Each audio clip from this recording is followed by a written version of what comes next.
What are dreams?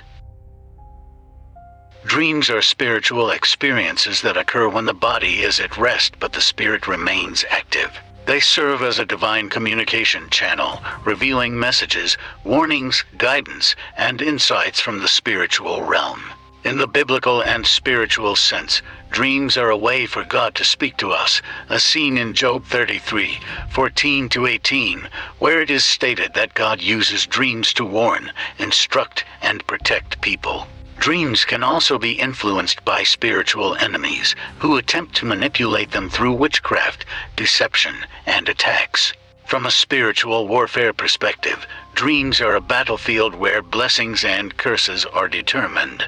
Good dreams indicate divine favor and spiritual progress, while bad dreams often signal attacks or demonic interference. They must be cancelled in Jesus' name before they manifest in the physical world. Dreams are not just random images or thoughts, they are deeply symbolic messages from the spiritual realm. Dreams require discernment and interpretation to understand their meaning and impact on your life.